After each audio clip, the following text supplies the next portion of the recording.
The Karnataka Private Medical Establishments Act was there from 2007.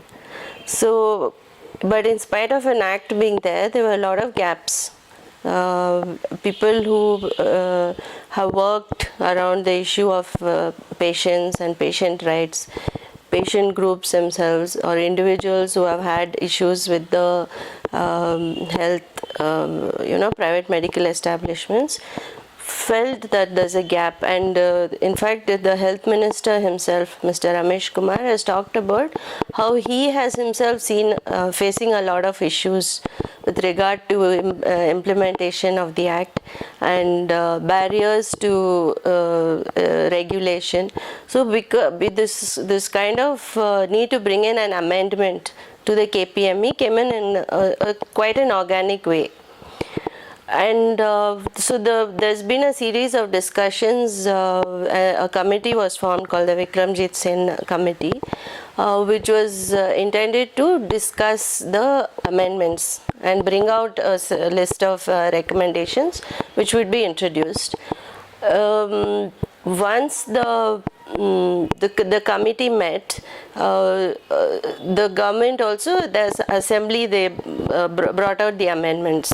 So once the government brought out these amendments, there were a lot of protests by the private medical establishments saying that it is draconian and it is it's too strict, they're clamping down on us, they're affecting our business. And of course people's groups or community groups said that they support the amendments and in fact would like even a few more things to be added if it's possible.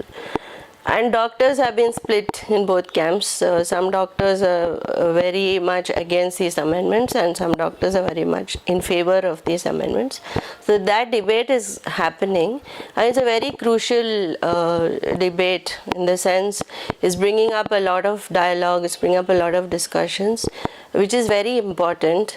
Doctors are articulating both sides of the argument. Some are saying why it's a problem to have regulations, some are talking about why it's important to have these regulations. And the joint committee has been formed to give their own recommendations, maybe in another 3 or 4 weeks. So today is the first meeting, today is the 6th of July. So they will be giving their recommendations and hopefully these debates and discussions will influence that in some positive way. So if you look at the amendments themselves, the Private Hospitals and Nursing Homes Association along with some representatives of IMA have given a submission to Mr. Parameshwar, who's the Home Minister, basically opposing a few of those amendments. So the thing is they feel that having a cap on prices is problematic. So they oppose, they feel that the government should not interfere in regulating prices because they say there are a lot of new innovative things and it curbs our ability to do research and to help the patient. In fact, it will negatively affect the patient and people will not invest in the private sector. So they have reasons to oppose it. And some of us who come from, say, a public health background, the way we view these things is this thing of regulating the private sector has evolved over a period of time because of a lot of policy failures. So if you look at health itself, if you look at what our understanding of health, like the initial WHO definition was, it's a state of complete physical, mental and psychological well-being. It's not just the absence of disease. And for health to exist, there are a lot of social determinants. So we have social determinants like water, nutrition, education, sanitation.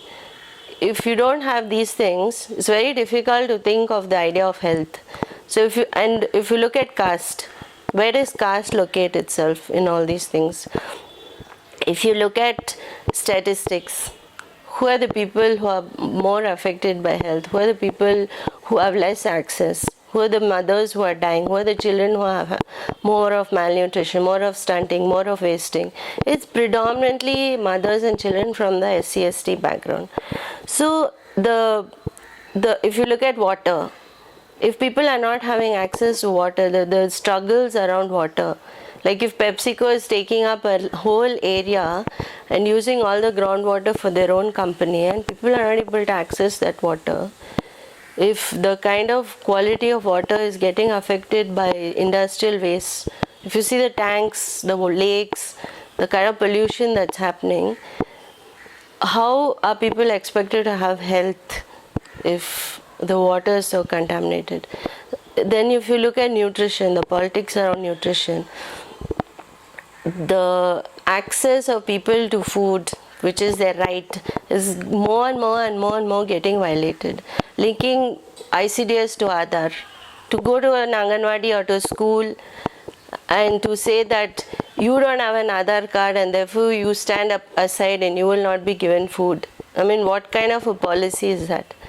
And if you look at PDS, if you look at how complicated they made the whole process of accessing PDS. So you're talking about a social welfare net for people and communities, and you make it so undignified and so humiliating, just to access food. This becomes so difficult, and the kind of influx from, say, the market with food. They see huge market in the food, so they bring in these big companies are sitting in policy making. They've taken over a lot of these spaces, deciding what food should go. They're saying packaged food. They're violating Supreme Court orders. The Supreme Court clearly says that corporate should not enter the food. They should not enter supply of food to children, because they see a clear conflict of interest. But no, who cares? The government is allowing the private to come in. The private themselves are sitting in policy making. So if food itself is becoming a problem, then how do you get health? How do people access health? And the same thing with sanitation. We're talking about Swachh Bharat. Swachh Bharat is not about few politicians and few film stars sweeping the streets. What's happening underground? What's happening to your sewage system? Where is your industrial waste going? Where are your apartment complexes? Where all the filth and all the fecal and excreta and urine, where is it going? Who's cleaning it? So unless all those things are looked at, it's very difficult to talk about health at a very superficial level. So first of all, the government has failed miserably in addressing all these issues. These are what we call social determinants of health. So instead of health being a pyramid where most of the inputs or most of the work has been at the base, that is at the preventive level, and then you have kind of primary health care, which is close to the people. It meets their immediate needs. It picks up cases like, for example, diabetes.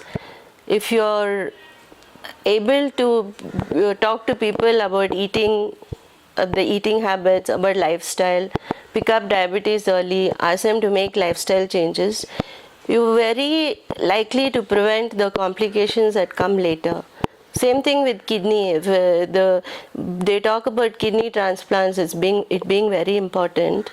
But if all your investment is going into tertiary care and into transplants, and you're not talking about how to prevent kidney disease, then your pyramid gets inverted. So most of your interventions are at the top, which is at the tertiary level. So healthcare becomes this very complicated, complex, driven by the tertiary care model, which is not sustainable, and certainly it will not help in terms of health as a larger social good. So that was the first failing of the government in that they did not focus on the primary level of healthcare. They allowed a situation where there was gradual destruction or gradual erosion of primary level care, of preventive, preventive health care and primary health care, and the focus became more and more on a tertiary model. And then the government, instead of trying to address that gap and trying to strengthen the existing public health systems, they went further, and then what they did is bring in these schemes. Or that now in Karnataka, what we have is the Yashaswini scheme. You have the Vajpayee Arogya Shri. You have the RSB. I mean, the RSB never took off really in Karnataka, but say what the Vajpayee Arogya Shri scheme, they brought in an entire parallel structure to run those schemes. They empaneled private hospitals, and of course the private hospitals started holding the government to ransom, because if you look at the basic principle on which the private hospital functions, it's an industry. Most of them who have come, who are talking about it, are saying exactly that. They say we are traders, it's a business, it's a market. First, it's an investment. We want to see returns. And the government has gone and handed over healthcare to them. So they say this money is not enough for this procedure. They want to do procedures that they feel is more lucrative for them. So this idea of cherry picking is there if you look at these models, where you take patients who are more beneficial to you. You leave out those patients, like patients who require long-term care, patients who require a lot of intervention, like say a terminal cancer patient. It's not as simple as doing one small surgery like a hysterectomy and you make your money. Patient will need care, long-term complicated.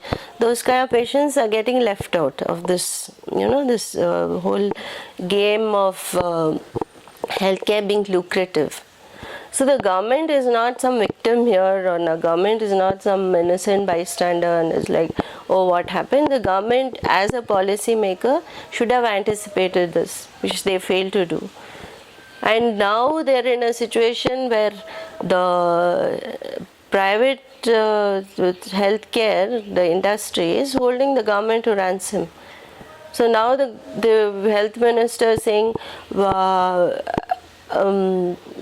some hospitals are asking for claiming 1 lakh, some hospitals are claiming 2 lakhs. It's taxpayers' money. So now we have to regulate. So the regulation cannot come as an afterthought. It cannot come as in retrospect. You have to anticipate, you have to prevent, you have to preempt, you have to see in the long run what is the best in terms of health outcomes for your, country or state. So in Karnataka, the government is culpable for many of what is happening, the situation that is happening now. A lot of doctors are angry with this idea of regulation, and they feel, so the questions they ask is, are we traders? Like, why are you treating us like this? What happened to the trust that was there between doctors and patients?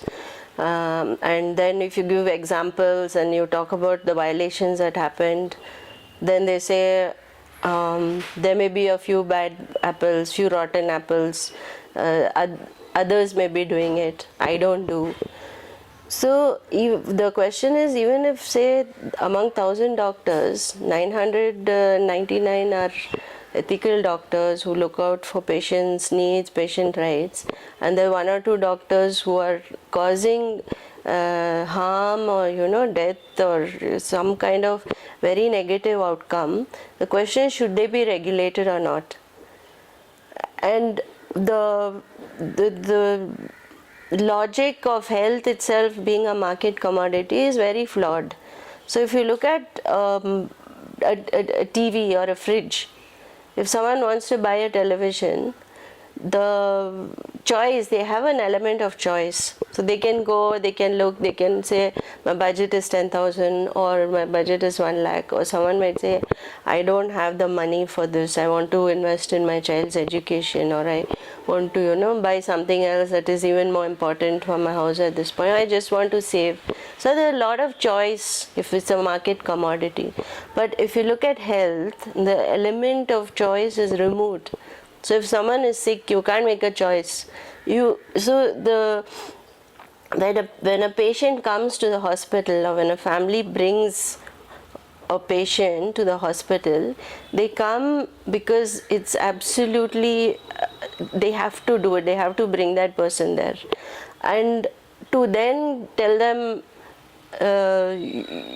this under the scheme it costs so much, or if you're ready to invest extra money it costs so much, this one gives you 10% success, that one gives you 20% success, and then ask people to decide, there's an intrinsic problem with that.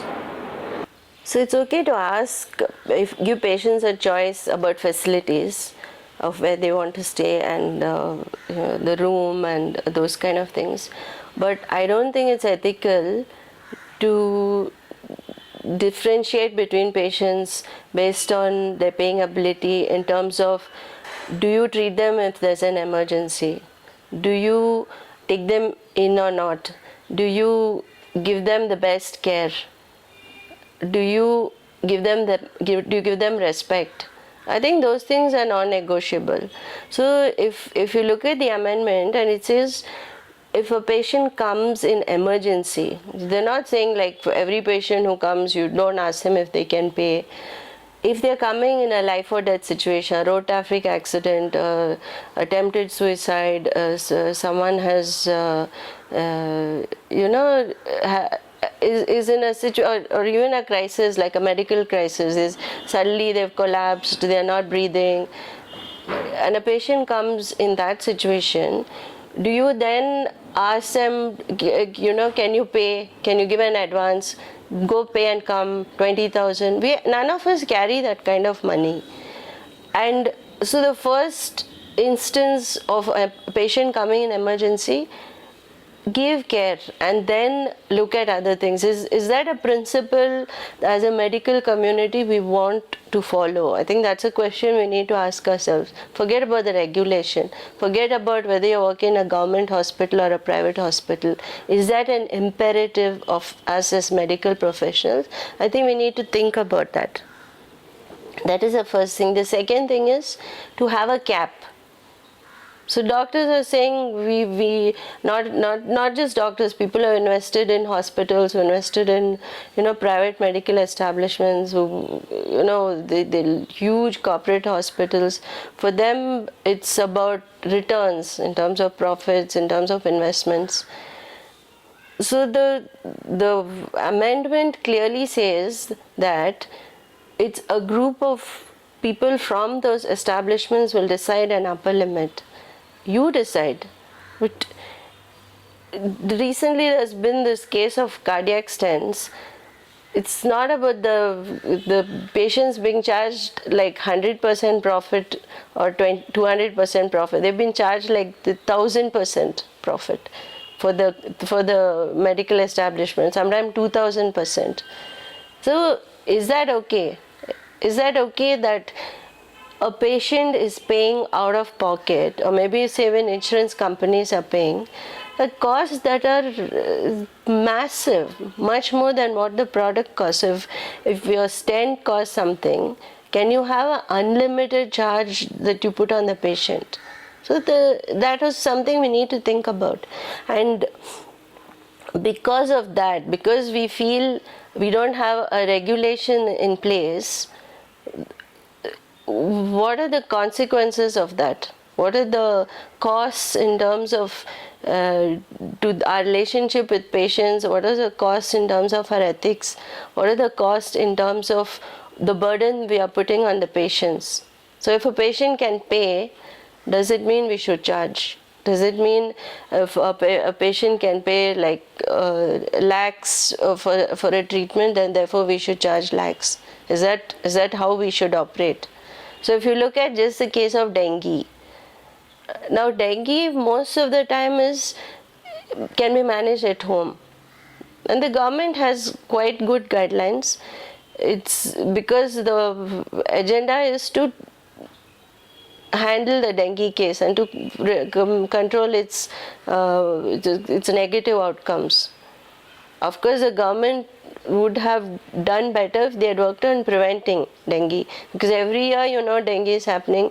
Every year mosquitoes are breeding, and every year we do nothing. We just do a stopgap thing where once the cases come up, then everyone's very active and doing something. So it's not that the government cannot take more measures to prevent dengue. But if you look at what's happening in the private sector, and there are documented cases, there is research, there are anecdotal cases. So it's not that people are just sitting and talking loosely in the wind. Dengue is very lucrative.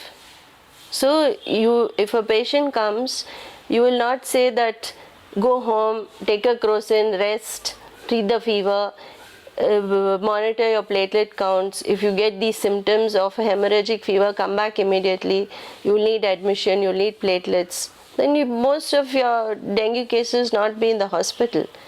But as soon as a patient comes, you make a big thing. You say the patient has dengue. Everybody gets frightened. There's a whole fear around dengue, and people are capitalizing on it. You're capitalizing on the fear that people are having about a disease that you've heard of cases of people dying due to dengue. The doctor or the establishment has a moral imperative to say that all cases don't die. So if you say admit the patient, immediately put them in ICU and platelets and everything, patients who getting a bill anywhere between 70,000 to a lakh for dengue, which could have been managed at home. Of course, there are cases of dengue hemorrhagic fever which can lead to death, which are fatal, which need a care. So if your system is there to treat only those kind of cases which really need the care, then it's a fair system. It's an ethical system. But what if you're capitalizing on the fear of that consequence that happens to a few people, and therefore the rest of them become your captive group, then there is ethical concern there. And the third thing is about when a patient dies in the hospital, what happens then? Do you keep the body there, refusing to give the body, saying, settle your bills? So recently there was a case of a young man who came from Bidar, he must have been in his 20s or 30s, and he had quite a fatal illness. So when we asked other neurologists and neurosurgeons, they said he requires palliative care. There's nothing that can be done. Talk to them, family, counsel them. It's very important for a patient to know if the disease is curable or not, if it's worthwhile investing that much money. And we are not making the judgment. We are not saying, no, you have to do it or you don't have to do it. No, he's going to die, you go home. We don't say that. But what you say is the chances of survival is very low and the costs of the treatment is so much. You choose. That's what we call as informed consent, where you give all the information, both the positive, both the negative, to the patient and the attenders and ask them to choose. And of course you have to help them because the doctors are the experts. They can't just say, you go decide, you choose and come back and tell me. It's not also as simple as that. It's a process of negotiating with the patient absolutely central to this whole process.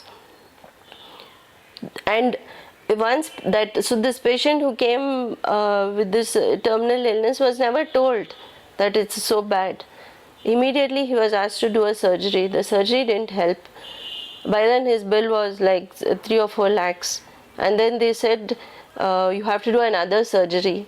So they said, we want to get a second opinion. And they said, no, you have to first settle this account, first settle this bill. And then you can go for second opinion. And they couldn't settle that account. So they had to stay in the hospital. It was held on ransom. They were not allowing the patient to go out.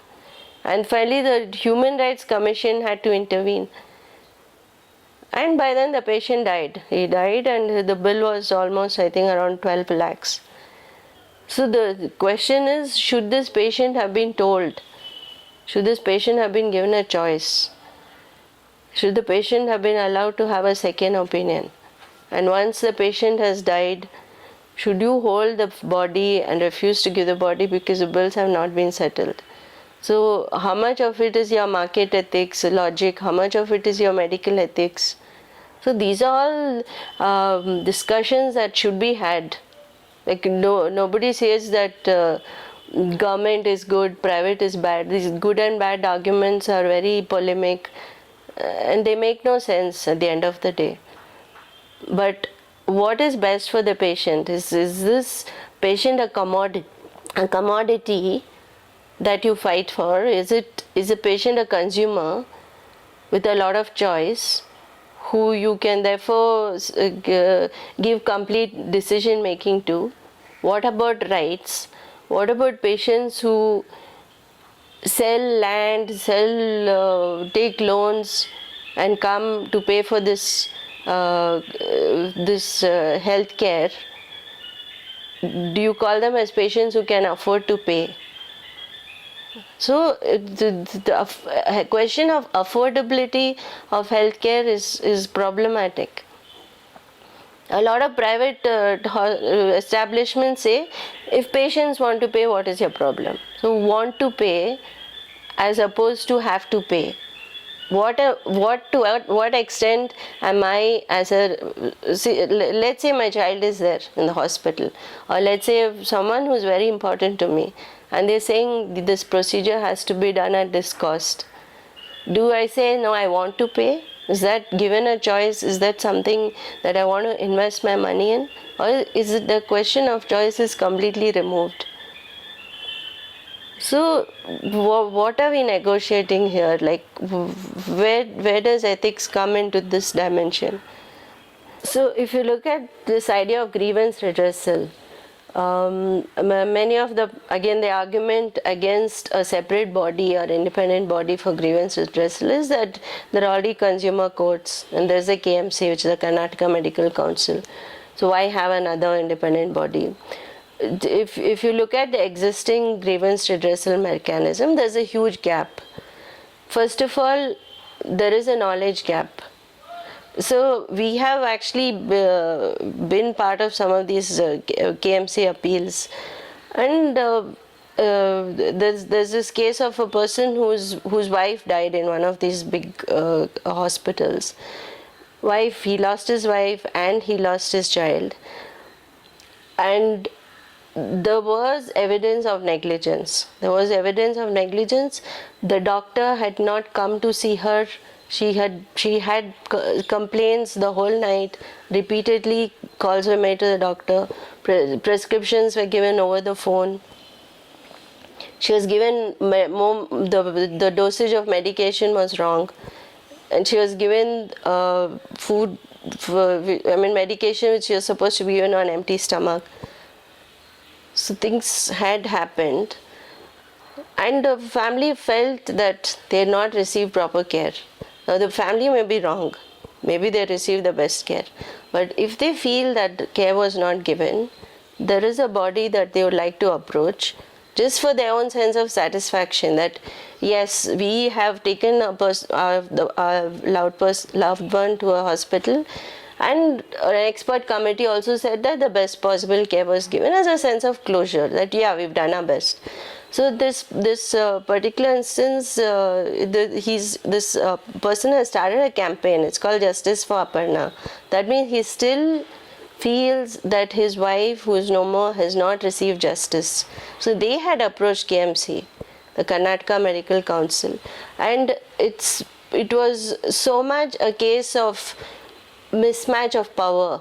So you have a group of expert doctors, they're sitting there in the whole corporate, the ones with the knowledge. The family is there. His father was literally in tears because of what happened. First of all, there's a lack of sensitivity. There's a lack of, beyond looking at right and wrong, looking at this person who has lost something and to empathize and to share that sense of, I understand your hurt, I understand the pain, which is totally lacking. There's this top-down attitude of, you don't know, nim gottilla, nam gottu. And it's very difficult to find an expert doctor who will say, yes, what my colleague did was wrong. It's very difficult. We've heard people saying, yes, it was wrong, but don't put it on record. Yes, I wouldn't have done it. It was negligence. The doctor should have done. But you ask them, would you come and testify? Would you, say that in public? They'll say no. And the same thing happens at KMC, where doctors say the doctor may have had a valid reason to do it. The doctor, the establishment must have done it in goodwill. So the benefit of doubt is always going to the management, is going to the establishment. It's very rare for instances of patients feeling, even if the outcome is that the doctor was right, the very little cases of patients feeling that we were heard in objective manner. So I don't think patient groups go to, say, KMC or consumer court with vindictive interest. I mean, of course, there may be people who do it, because to every rule there's an exception. But when they go, there is a sense of loss, there's a sense of something having gone wrong, which they may not able to completely understand and articulate. But there is an objective body that they can go to, which looks at it neutrally, which is not taking sides, which is not abusing power. And even if they tell the patient, no, we have looked at the case and we feel that the doctor has done it in your best interest, that is gives a sense of closure. So it's important to have that body for people to go to. And the consumer court, again, like what we said earlier, it's not a commodity.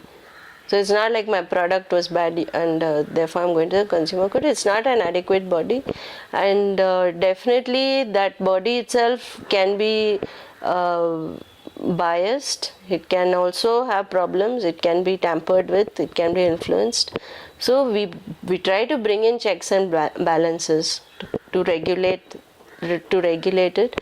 But I think it's most importantly is for doctors, the medical profession, to revisit what is happening, because a lot of junior doctors, a lot of doctors who come in with certain ethics, they do feel a sense of the ethics having to be compromised. So we are actually, there's currently a survey that is running of medical doctors who are writing in, it's confidential, it's anonymous, to share what they feel are things that sometimes they're forced to do. So if a doctor is not able to prescribe a certain drug because his establishment is saying, no, you should prescribe something else which is a little more costly, where do you draw the line? If they say, why are you not doing enough procedures? Why are you not generating enough income for the hospital? If I as a doctor am sitting in a private establishment and I'm generating no revenue for the establishment, like say I get 10 cases of dengue and I tell all of them, no, actually you don't need to be admitted, go home, I am less valuable than a doctor who frightens a patient and says you need ICU admission, who generates a bill from every patient and generates revenue for the hospital. So this amendment also protects those ethical doctors who feel that an establishment cannot control your treatment. The finances and the market logic cannot control your treatment for a patient. So even for those doctors, these amendments are protective. So I think it's very important for doctors to discuss it, even if they oppose it, to come up with real reasons why they were opposing it, to examine how these amendments actually help the larger picture, and to look at it from a patient point of view, to locate the patient as very central, and to visualize it A as a patient and B as a profession that was there for the patient in the first place. It was never a profession for profits. Of course, profits are important. It's very important that people get salaries and income and they're able to have a reasonable life and lifestyle. But that cannot become the only factor to determine your choice about whether this amendment should come in or not. So I think the perspective of looking at these amendments is very important. and then negotiating with the government would help, I think.